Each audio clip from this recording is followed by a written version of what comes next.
Bonjour et bienvenue sur le Salon international de l'agriculture 2025. Très heureux de vous retrouver sur ce plateau pour parler d'un sujet hautement stratégique et devenu incontournable pour les entreprises, la RSE ou responsabilité sociétale des entreprises. Est-ce que cette RSE peut être considérée comme un levier de croissance et de résilience pour les coopératives ? J'ai la chance d'avoir autour de moi trois experts, trois spécialistes, et vous allez le voir, avec des positions et des points de vue très complémentaires. À ma droite, Florence Pradier. Bonjour Florence. Bonjour.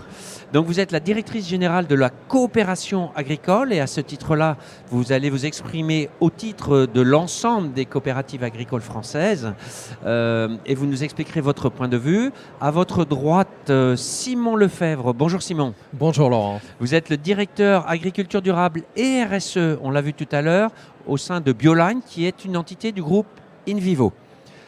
En face de moi, Olivier Clity. Bonjour Olivier. Bonjour tout le monde. Vous êtes le directeur stratégie RSE du groupe. Alors peut-être pour la subtilité, Simon c'est pour Bioline, une des entités. La partie agriculture du groupe InVivo. Voilà. Alors que le spectre d'Olivier couvre l'ensemble des les activités du groupe. Exactement. C'est bien ça ? C'est bien voilà. ça. Juste pour lever un doute ou apporter une petite précision. Simon, on va rentrer dans le vif du sujet, puisque c'est une solution, on en parle beaucoup de la RSE, mais on peut avoir des définitions différentes et surtout appréhender les enjeux différemment, puisque ça peut être presque 360. Quels sont, selon vous, les enjeux à prendre en compte dans une démarche RSE ? Déjà, dans un premier temps, je voudrais rappeler que la RSE, et c'est important, elle concerne l'ensemble du périmètre de l'activité d'une entreprise. Et ce n'est pas à côté de la finance, à côté de l'économique, c'est vraiment dans l'ADN de l'entreprise. L'objectif avec cette RSE, c'est de trouver un modèle d'affaires durable pour que demain, l'entreprise continue à opérer sur son territoire, dans sa chaîne de valeur et un modèle d'affaires qui soit durable. On est à un moment où on a des tensions géopolitiques, des aléas climatiques qui se renforcent, qui créent de l'incertitude. Et l'objectif de cette RSE, finalement, c'est de donner un cap à l'entreprise. Quelle est la vision de l'entreprise dans l'agriculture, dans l'économie, dans les territoires ? Et donc, c'est vraiment une réflexion stratégique que la direction doit prendre, la direction de l'entreprise avec l'ensemble des salariés pour donner un cap à l'entreprise et à l'agriculture. Donc on voit bien les deux termes qui sont dans le titre du plateau, résilience et croissance, qui sont à la fois, je pense, par rapport à ce que vous dites, deux drivers, leviers très importants. Florence, vous représentez les coopératives, je l'ai dit tout à l'heure, les coopératives agricoles. Est-ce que c'est évident pour des coopératives d'avoir une démarche de type RSE ? En fait, la RSE fait partie de l'ADN des coopératives. Elles sont fondamentalement ancrées et en lien avec un territoire. Oui. Ce sont des sociétés dans lesquelles la gouvernance est aux mains des agriculteurs avec fondamentalement l'humain au cœur. Et évidemment, les questions de responsabilité sociale, économique et environnementale, puisqu'elles agissent sur le territoire, sont clairement dans leur mission. C'est effectivement, on retrouve cet axe de l'entreprise dans la cité, enfin dans la cité au sens large, c'est-à-dire avec ses parties prenantes. Et vous venez de le rappeler, ce modèle redistributif aussi, sur le plan social lié au statut de coopérative. Alors Olivier, on a vu l'expression de Simon au niveau de Bioline, de Florence au niveau des coopératives. Au niveau du groupe, quels ont été les choix que vous avez faits ? Parce que vous l'avez rappelé Simon, on peut aborder la RSE de plein de manières, même si c'est 360. Et donc quel choix vous avez fait ? Le principal choix, je dirais, qu'a fait le groupe déjà depuis d'assez nombreuses années, c'est d'intégrer ce sujet et ces thèmes de la RSE au cœur du modèle stratégique du groupe, considérant qu'effectivement, on avait la responsabilité en tant qu'union de coopératives, puisqu'on parle des coopératives, on parle de Bioline, mais quelque part, le InVivo reste dans son ADN une union de coopératives. Considère qu'on a une responsabilité pour accompagner le mouvement et pour être apporteur de solutions d'un certain nombre de clés autour de la RSE. Notre slogan, c'est souvent produire mieux, plus et durable. Donc on est dans un modèle de croissance avec des modèles économiques tout en respectant un modèle de durabilité. Donc notre stratégie autour de la RSE est clairement ancrée dans l'ensemble de nos métiers et je crois que Simon l'a très bien décrit. Et donc aujourd'hui, notre enjeu, c'est de développer ces modèles RSE tout en gardant un modèle économique performant, pertinent et pérenne dans le temps. Donc c'est une orientation, ok, on a vu les composantes, mais à vocation économique et business aussi, c'est-à-dire que ce n'est pas au détriment, ça se fait ensemble. Ah, complètement. D'ailleurs, dans développement durable, il y a durable économiquement. Donc il ne faut pas oublier cette composante-là. Et d'ailleurs, c'est un de nos leitmotifs réguliers. Hein. N'oublions pas les composantes économiques de ces développements. La RSE pour la RSE n'est pas satisfaisante en soi. La RSE doit intégrer des composantes économiques qui doivent permettre à nos institutions, nos structures, mais aussi à nos agriculteurs d'être en capacité de garder cette pérennité et cette résilience. Alors c'est bien de le rappeler, hein, pas d'opposition, mais plutôt une complémentarité. Florence, on entend parler de possibles changements réglementaires en Europe, parce qu'on avait vu aussi des demandes des agriculteurs français, mais il semblerait que ce soit un cadre européen, un petit peu la même chose. Simplification, on entend parler de CSRD, où les critères pourraient être moins stricts. On parle d'un texte de type omnibus. Est-ce que finalement, il n'y a pas un risque de retour en arrière en se disant, comme le cadre réglementaire pourrait se détendre, on va revenir en arrière. Est-ce que ça vous paraît possible ou pas ? Alors, il y a évidemment sur le plan réglementaire des démarches de simplification, puisque un certain nombre de réglementations, on se rend compte qu'elles vont toucher fondamentalement des entreprises et un nombre important d'entreprises. Néanmoins, le règlement Omnibus qui vient de sortir va constituer ou va concerner alors peut-être un nombre d'entreprises assez faible, mais qui fournissent presque 80% du marché.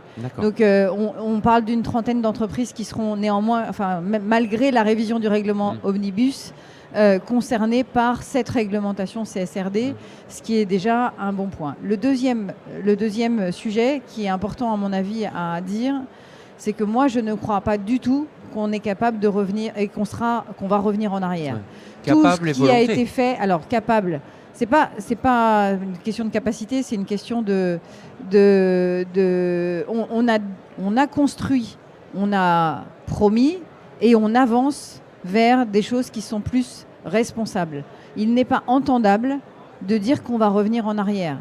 La question de l'administratif et des documents qu'il va falloir produire pour le prouver, c'est une chose.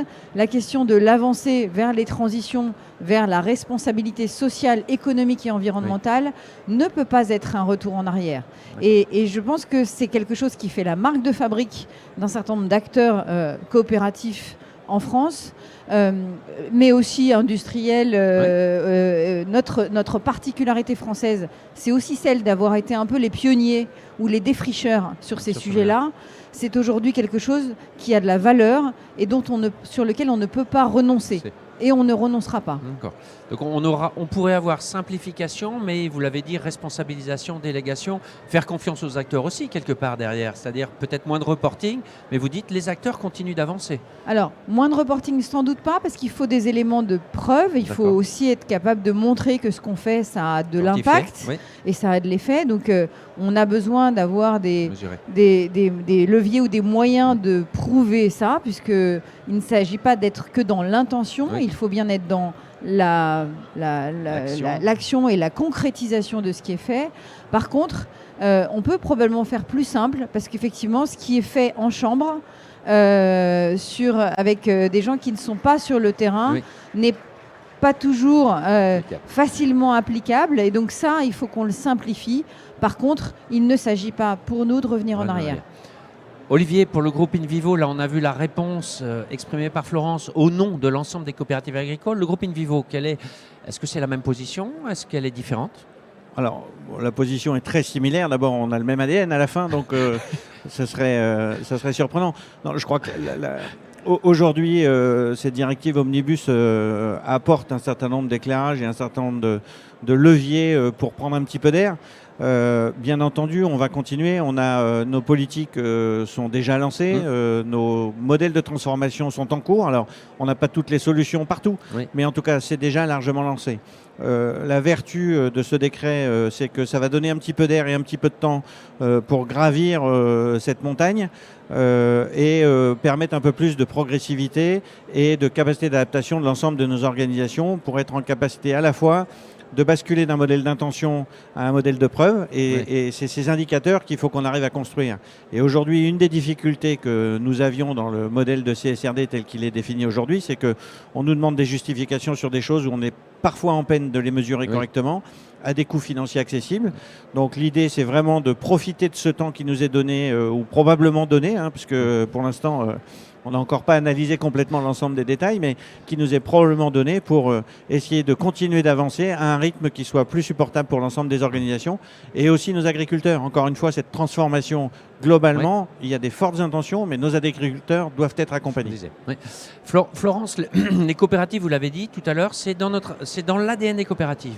Mais on voit aussi que de par leur position dans les filières, en amont, en transformation, du coup, elles ont une place un peu privilégiée dans cette démarche. Alors là, pour le coup, filière. Est-ce qu'on peut mettre en avant cet atout ? Oui, en fait, les questions de RSE, elles fonctionnent si l'ensemble de la chaîne qui va jusqu'au consommateur est bien consciente de ces enjeux. Je vais vous donner un exemple.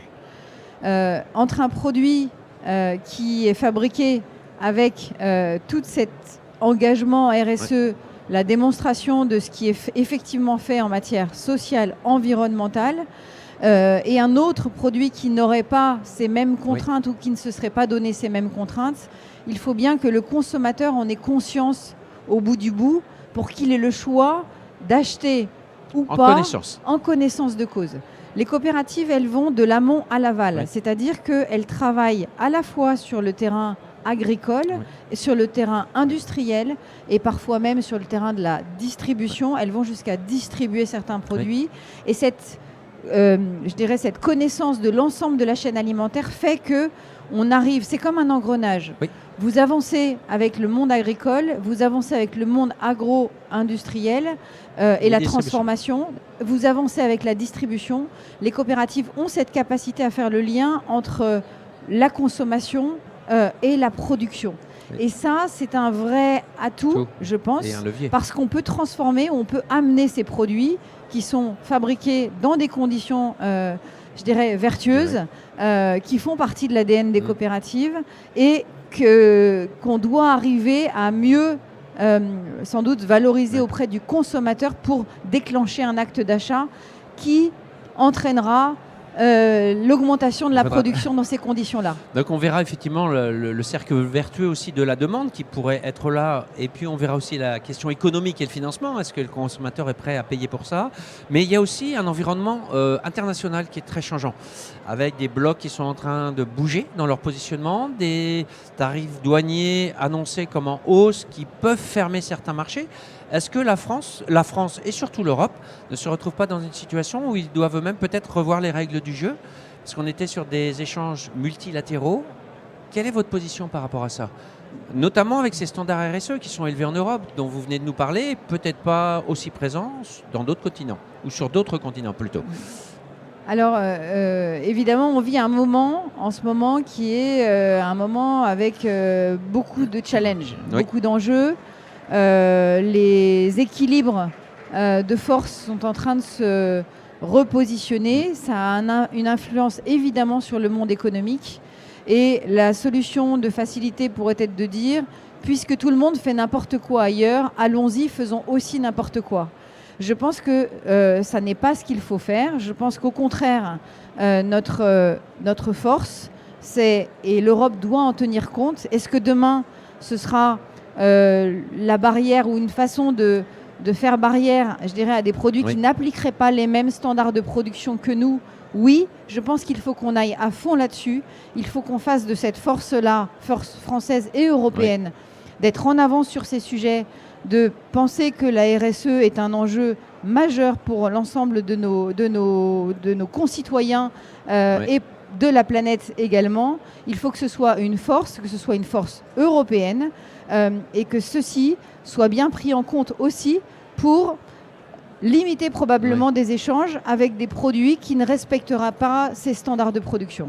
Alors on avait vu effectivement en termes de concurrence, mais aussi de clauses miroirs sur d'autres sujets. Exactement. On est un peu dans le même esprit, finalement, exiger des autres pour les importations le même standard que celui qui existe pour la production et transformation sur le territoire français. C'est un peu, je pense, au niveau du groupe InVivo, une position que vous pouvez partager. Ça fait partie de nos grands enjeux. Hein. Oui. On a grosso modo dit en grande masse plus de 50% de la production française qui s'exporte. Donc il faut qu'on soit mesuré dans la manière dont on gère ça. Mais effectivement, la RSE en Europe reste un outil de différenciation qu'on doit valoriser comme tel. Il faut que ça soit un outil de compétitivité qu'on doit valoriser comme tel. Mais il ne faut pas oublier non plus qu'une partie significative de nos productions partent à l'export. Donc il faut probablement avoir une certaine gradation dans la manière dont on opère. Mais ça reste un outil de différenciation, évidemment. Dans ce que vous dites, il y a aussi un rapport au temps. C'est-à-dire que on parle quand même de changements assez importants, voire presque structurels dans certains cas. Simon, est-ce que ce pas de temps, est-ce qu'on n'est pas finalement à la croisée des chemins au sens où le politique doit aussi prendre en compte le temps de l'agriculture et le temps du changement? Ce que nous dit Florence, c'est des changements de méthode de travail, des investissements industriels qui sont à faire dans cet esprit. Est-ce que ça a besoin d'être planifié? Vous vous souvenez, on avait vu un commissariat à la planification écologique. Est-ce qu'il y a un enjeu de planification? Tout à fait. Effectivement, le sujet de la planification est clé. Pour planifier déjà, et je le disais en introduction, il faut avoir un cap. Oui. Il faut que le cap soit clair, que la mesure, la manière dont on va mesurer les bénéfices soit également claire. Ce que nous a dit Florence. Et derrière, on planifie. Où est-ce qu'on veut aller, comment on veut y aller et avec quel pas de temps on veut y aller. Nous, concrètement, chez Bioline, on accompagne les coopératives dans leur transition. On l'a dit, hein, elles sont engagées dans la transition. La RSE fait partie intégrante de leur stratégie. Et nous, on va fournir les outils qui vont permettre cette transition. La première chose qu'on va faire, Florence l'a indiqué, c'est d'avoir les outils de mesure. Être capable de démontrer les bienfaits de manière objective et robuste, les vertus de notre agriculture. D'un point de vue environnemental, on a des sujets sur mesurer l'impact carbone de nos productions, on a des sujets sur la mesure de la biodiversité. Et donc là, on a un cabinet qui s'appelle AgroSolutions qui est dédié et qui travaille au niveau européen, au niveau français, d'harmoniser ces méthodes, d'avoir des méthodes qui soient aussi applicables. Alors on a parlé de la CSRD où des fois il y avait des indicateurs qui étaient compliqués à obtenir. Là, on a la vocation d'avoir les pieds dans les bottes et d'avoir des indicateurs qui parlent au monde agricole et également à la société de façon à montrer les bienfaits. Le deuxième point aussi, il est important, il est celui de l'innovation. On a des plateformes d'expérimentation au champ, d'innovation, dans lesquelles on va imaginer les itinéraires de demain, pour être à la fois compétitif en termes de rémunération des agriculteurs, parce que c'est nécessaire. Il est nécessaire de continuer de produire. On veut une production en quantité, je pense que c'est important de le rappeler, en qualité également, et qui répondent aux objectifs environnementaux de décarbonation, d'adaptation aux aléas climatiques qui frappent les fermes. C'est pas dans 5-10 ans, c'est aujourd'hui. On a vu la récolte 2024, ça a déjà été compliqué. Donc c'est dès maintenant. Et donc nous, on imagine des offres qu'on va appeler des offres à impact positif qui en fait permettent de concilier cette multiperformance à la fois économique, environnementale et de production. Et donc on développe des offres d'agriculture de précision, du progrès génétique sur les semences. On croit beaucoup au levier variétal, les couverts végétaux. Enfin voilà, un ensemble de solutions. Après, il y a un point aussi, et je dirais que c'est le point qui va finaliser cette démarche, c'est que bien sûr on a des indicateurs, on va récupérer de la data pour mesurer et donner à l'aval de la filière la mesure de cette performance. Par contre, on a besoin de trouver le modèle économique. On va en parler, effectivement. Et d'avoir un retour sur investissement pour les agriculteurs. Financement, partage de la valeur, c'est effectivement un sujet qu'on va aborder juste après. Olivier, votre spec spectre au niveau du groupe, c'est l'amont, mais c'est aussi la transformation. Et qui dit transformation, des investissements industriels, avec un cadre réglementaire qui bouge. Comment on donne la direction dans des structures industrielles où on est sur des investissements conséquents, pluriannuels? Comment on peut gérer ça, ce temps réglementaire qui est un peu mouvant? Alors, d'abord, on a notre cap et notre cadre stratégique. Encore une fois, hein, la RSE chez nous fait partie intégrante du cadre stratégique. Oui. La CSRD ou toute autre réglementation de type reporting n'est quelque part qu'un outil de mesure qu'on essaye de cadrer. Donc, ça ne change pas fondamentalement notre politique. Les objectifs de décarbonation restent là. Les objectifs autour de la biodiversité, de la préservation de l'eau restent là. Cadre réglementaire ou pas, on doit continuer d'avancer parce qu'encore une fois, on sait tous que le cadre réglementaire, on le voit mouvant parfois en fonction du contexte géopolitique. On en a parlé juste avant. Donc nous gardons notre cap, nous continuons notre politique. L'avantage de la levée, entre guillemets, de certaines réglementations va nous donner un petit peu plus de temps pour être encore plus performants et être en capacité de répondre à l'ensemble de ces enjeux en se donnant le temps de le faire. Encore une fois, hein, n'oublions pas, l'agriculture, c'est un cycle long. Il y a, pour faire simple, une production par an. Donc on demande à des industriels de changer de modèle de production. 2030, c'est 5 runs de production. C'est assez court. Donc n'oublions pas ça. Il faut un petit peu de temps pour arriver à adapter l'ensemble des processus. Alors, vous êtes modeste, vous avez juste oublié de dire que le groupe est entreprise à mission. Oui, ça fait partie de notre ADN aussi. Donc c'est une preuve de plus, finalement. Voilà. Alors c'est vrai que notre ADN coopératif, d'union de coopératives, nous a naturellement amené vers l'entreprise à mission. Et évidemment, ça fait peser un petit peu plus de responsabilité sur l'ensemble de nos équipes, de nos collaborateurs et donc de nos métiers sur l'accompagnement à ce modèle de transformation. Nous ne transitionnerons que collectivement. Seule une industrie ne peut y parvenir. Et l'avantage, comme l'a expliqué Florence, c'est que dans notre monde coopératif, nous avons une certaine maîtrise de l'ensemble des rouages de la chaîne. Et quelque part, c'est une valeur ajoutée qu'on est capable d'amener pour amener ce modèle de transition. Encore une fois, et vous l'avez dit, mais je pense qu'on y reviendra, ça ne passe que par un modèle économique pour l'agriculteur. Ça vous engage et ça vous oblige, puisqu'en fait, entreprise à mission, il y a aussi des audits par des tiers qui viennent. On parlait de mesures, mesurer les engagements et les plans d'action que vous voulez prendre, leur mise en œuvre effective, quantifier également, pour garder ce statut. Donc on voit bien qu'au-delà de ce qui pourrait paraître comme une annonce, il y a vraiment un projet stratégique et des engagements multiples. Oui, Florence, vous vouliez réagir là-dessus? Peut-être sur la mission, c'est important qu'on partage aussi le fait que l'ensemble des coopératives se sont dotées d'une raison d'être qui est bâtisseur solidaire d'une alimentation durable et de territoires vivants. Cette raison d'être-là, ça donne bien le cap, effectivement, fixé par l'ensemble du monde coopératif.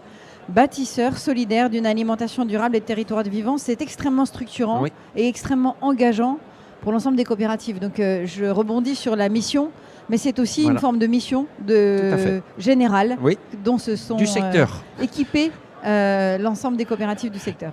Florence, vous avez le micro. Eh ben, la prochaine question, elle est pour vous. On voit, alors vous l'avez évoqué aussi sur CSRD, il y a des acteurs qui sont assez avancés, comme dans tout secteur. De toute façon, il y a des gens qui vont à des vitesses différentes. Est-ce qu'on n'a pas la nécessité d'un changement d'échelle? Mais qui dit changement d'échelle, dit changement d'échelle dans les pratiques, mais ça veut dire que les sommes en jeu sont aussi plus importantes. Les risques, les financements. Est-ce qu'on n'est pas à ce moment, finalement? Alors, sur le changement d'échelle, peut-être 2 points. Le premier, c'est que on observe depuis une dizaine d'années, ces enjeux RSE sont des enjeux sur lesquels il n'y a plus aucun doute sur la raison d'y aller ou la raison de faire. Il n'y a plus aucun doute ni au niveau agricole, ni au niveau de l'industrie agroalimentaire. Vous parliez de réglementation tout à l'heure. La réglementation ne fait pas l'envie. La réglementation, elle est là pour donner des règles communes à un ensemble. Ça veut dire que tout le monde est prêt et tout le monde est prêt à y aller. Effectivement, il faut qu'on ait simplement des standards, des règles du jeu qui nous permettent d'opérer ensemble avec ces mêmes règles du jeu. Sur le sujet de la massification ou du passage à l'échelle, Le vrai point qui subsiste est celui de qu'est-ce qui fait la différence entre un produit qui est mis sur un linéaire qui appliquerait des pratiques RSE et donc qui s'imposerait des contraintes ou je dirais qui auraient des bénéfices, une valeur immatérielle qui n'est pas le goût, qui n'est pas la qualité du produit, mais qui est la façon dont il a été fabriqué. Qu'est-ce qu'il fait? Comment est-ce qu'on arrive à valoriser ça sur un linéaire entre un produit qui aurait eu cette attention-là ou une entreprise qui aurait fabriqué un produit avec cette attention-là et un autre? C'est ça aujourd'hui la question du passage à l'échelle. C'est plutôt le passage à l'échelle de l'information et du savoir, du faire savoir. Je pense que tout le monde coopératif est aujourd'hui capable, à la conscience il y a une question simplement de valorisation, y compris économique. Olivier en a parlé, auprès du consommateur sans doute, mais aussi auprès de l'ensemble des institutions, parce que parfois, il faut être capable de mettre un peu d'argent pour avoir un effet de levier qui permet à la roue de s'enclencher. Donc c'est vraiment ce sujet de passage à l'échelle sur le fonctionnement économique de ces modèles. Est-ce que ça veut dire que les acteurs des filières seuls, pas seulement l'amont, mais la transformation et la distribution ne peut-être pas supporter économiquement ce changement? Est-ce que ça veut dire que vous attendez quelque chose des pouvoirs publics ou politiques? Et si oui, à quel niveau? Français, européen? On voit qu'il y a souvent des discussions entre ces deux niveaux. En fait, je pense que c'est extrêmement difficile de pousser la RSE par incantation, en disant regardez, venez, moi mon produit il est meilleur que, ou il est plus beau, ça ne se décrète pas. Le consommateur a un rôle clé dans cette histoire, puisque effectivement c'est lui qui, par ses choix de consommation, va dire j'adhère ou je n'adhère pas à telle ou telle démarche. Si on n'est pas capable de mettre en évidence ce qu'un produit ou la façon dont un produit est fabriqué, évidemment qui est différente de celle du goût, du format, du packaging que vous allez acheter dans un linéaire. Il faut impérativement que le consommateur soit associé à ces démarches-là. Et sinon, si vous avez un différentiel, et il y a un différentiel de prix, parce que ça nécessite évidemment des contraintes en production, ça nécessite de ne pas utiliser un certain nombre de solutions qui seraient moins chères, moins coûteuses, mais peut-être avec plus d'impacts environnementaux. Ça a des incidences. Et donc, le consommateur doit en avoir conscience. Et nous, on doit être capable de mettre, je dirais, sur le marché des produits qui restent accessibles. On ne peut pas avoir des produits qui ne sont pas accessibles. Sinon, c'est l'ensemble de la démarche qui s'écroule. Alors, ce qu'on voit dans ce que vous dites, il y a la logique de sensibilisation des consommateurs, de visibilité aussi de ce que vous dites, d'un label, ou en tout cas que ce soit visible pour le consommateur, qu'il soit prêt à accepter ce surcoût ou pas. Simon, par rapport aux agriculteurs, parce que ce que dit Florence, c'est un changement de pratique, on l'a vu, vous l'avez dit, des nouvelles exigences, changement de pratique, investissement éventuellement, remise en cause, formation, tout ce qui va avec ça. Est-ce que vous avez le sentiment que les agriculteurs, alors, sont dans la démarche et ils sont en attente d'un retour, alors image, mais aussi économique, pour pas qu'il y ait de frustration, parce qu'en disant, moi je change, mais... Je crois qu'il est important de rappeler que les agriculteurs sont prêts. Ils sont engagés. Le changement climatique, c'est une réalité sur leurs exploitations. Ils savent qu'il faut changer et on entend trop souvent de la part de la société que les agriculteurs ne se mobilisent pas ou ne sont pas dans le mouvement. Ce n'est pas une réalité. Prenez les bottes, venez rentrer dans les fermes. Vous verrez qu'ils s'adaptent au changement climatique et ils mettent en place des leviers sur leurs fermes pour s'y adapter. Après, la question, c'est la vitesse. À quelle vitesse on veut aller? Quel niveau de performance on veut avoir? Sachant qu'il y a une réalité économique et il y a une propension à payer de la part des filières et des consommateurs en bout de chaîne. Et comme le disait Florence, on ne peut pas aller trop haut au risque de se mettre des contraintes trop importantes et du coup de faire effondrer le système. Il ne faut pas oublier que les agriculteurs, ce n'est pas l'image d'Épinal, ce sont des chefs d'exploitation, ce sont des chefs d'entreprise et ils ont une entreprise à faire tourner. Donc ça, je pense que c'est un point important. C'est des chefs d'entreprise, ils sont prêts à s'engager. Nous, en tant que coopérative, union d'agriculteurs, union des coopératives, on développe les outils et je pense qu'on a un certain nombre d'outils de métriques, d'offres qui permettent de concilier la performance et de faire engager l'ensemble du monde agricole. Après, il y a vraiment cette question de la valeur et cette question de la gestion de risque. On a des outils, je vais prendre un exemple de l'agriculture de précision. On voit que l'agriculture de précision, on a développé une offre qui était rentable ou remboursée avec BIAPI. On sait qu'on allie la performance économique, la performance environnementale. Le problème, c'est que ça a un coût à l'entrée de lancer l'agriculture de précision. Et donc, du coup, le sujet, là, on est dans un contexte économique des agriculteurs qui est compliqué. Oui. Et ils se posent déjà la question de mettre de la fumure de fond, etc. sur leur culture. Donc là, il y a peut-être la nécessité d'avoir une aide, comme le disait Florence, pour promouvoir ces solutions. Et puis le deuxième point sur lequel je voudrais insister, c'est par exemple prendre l'exemple des crédits carbone. Oui. Les crédits carbone, on a proposé aux agriculteurs, il y a une méthodologie label bas carbone qui a été mise en avant par le ministère de l'Agriculture qui visait à engager les agriculteurs dans une transition bas carbone de leur exploitation. On a un certain nombre d'agriculteurs qui sont prêts. On a généré des crédits carbone, c'est-à-dire qu'on a généré des réductions concrètes d'émissions carbone sur les exploitations agricoles. Ça existe. Ça existe. Il y a des agriculteurs qui se sont engagés. Le modèle était que ces crédits carbone doivent être achetés par des acteurs financiers de manière volontaire des entreprises. Ouais. Aujourd'hui, on a plus de crédits carbone générés par les agriculteurs que d'entreprises qui achètent ces crédits carbone. Donc il faut qu'il y ait un marché. Il y a un vrai sujet de marché, de valeur, et on ne peut pas faire reposer cette transition agricole qui finalement, les agriculteurs sont dans des chaînes de valeur uniquement sur les agriculteurs. Il faut construire, innover dans des valorisations pour permettre aux agriculteurs de faire leur transition. On a parlé de la logique de la filière en verticale, mais vous évoquez à demi-mot aussi le principe assurantiel sur les prises de risque. Vous évoquez les acteurs financiers. Olivier, vous vouliez rebondir là-dessus sur finalement, oui, ok, on a des crédits carbone, donc c'est en action. La preuve, on a les indicateurs. Florence le disait, mesurés, certifiés, mais on n'a pas de marché en aval pour les acheter.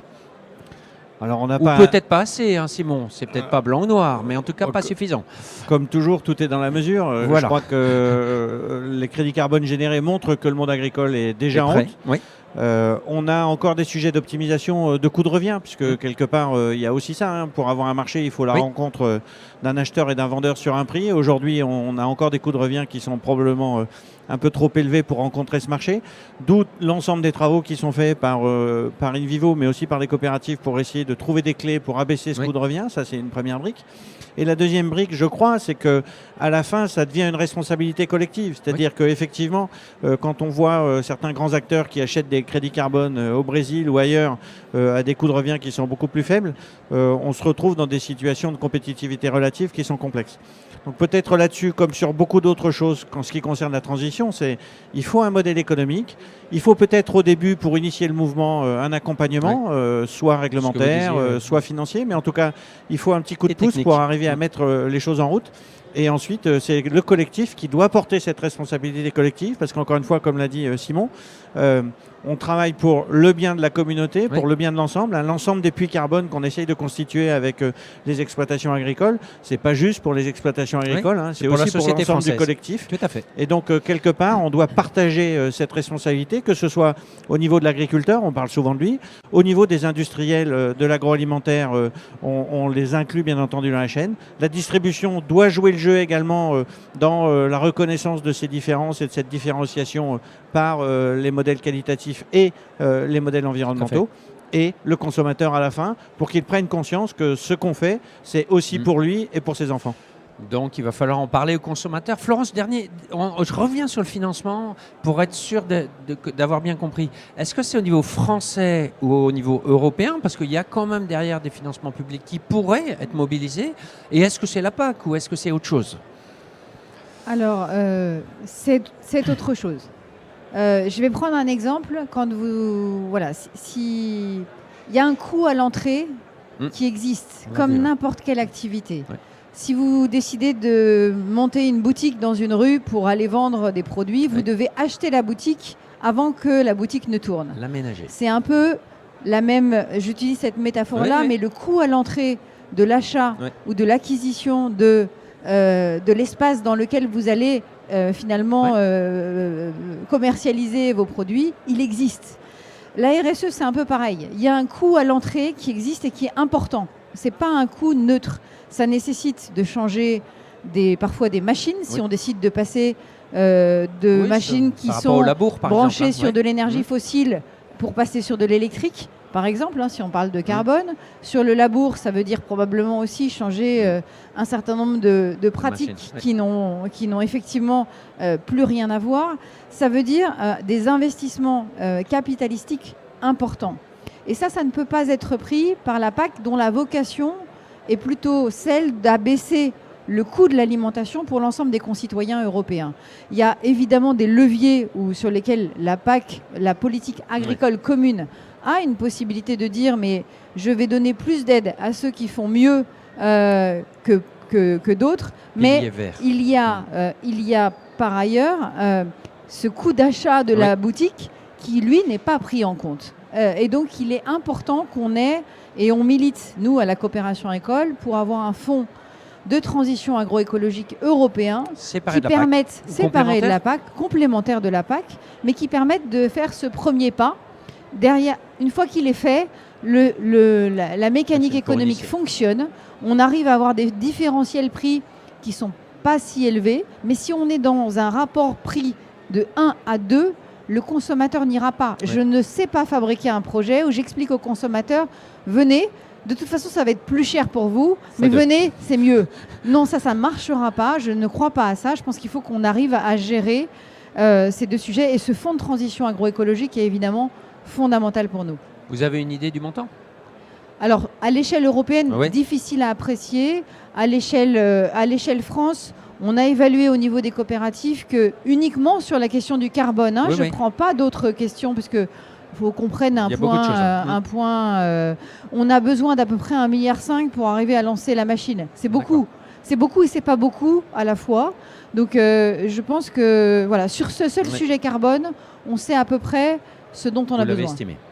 Eh bien, un grand merci à vous trois. Je crois que voilà, les choses, en tout cas, me paraissent beaucoup plus claires sur la RSE. Effectivement, cet acronyme qu'on utilise, je n'oserais pas dire qu'il est galvaudé, mais on l'entend beaucoup et on ne voit pas toujours ce qu'il y a derrière. Et là, on voit que ça correspond à un vrai projet stratégique. Vous l'avez rappelé, la raison d'être des coopératives, l'entreprise à mission que vous représentez. Le mouvement est en marche. Vous l'avez dit et rappelé, les agriculteurs y sont déjà. Il faut trouver le marché. Il faut interpeller le consommateur quand même dans ce qu'on a dit et il faut que dans vos réflexions et vos actions, y compris industrielles, sur un temps long, ça ne se décrète pas, vous l'avez dit Florence, c'est en route mais il faut laisser le temps au temps dans l'agricole, mais la machine est en route et quel que soit le cadre réglementaire, elle avance. Merci beaucoup, je vous souhaite un très bon salon de l'agriculture. Merci Laurent. Merci. Merci Laurent.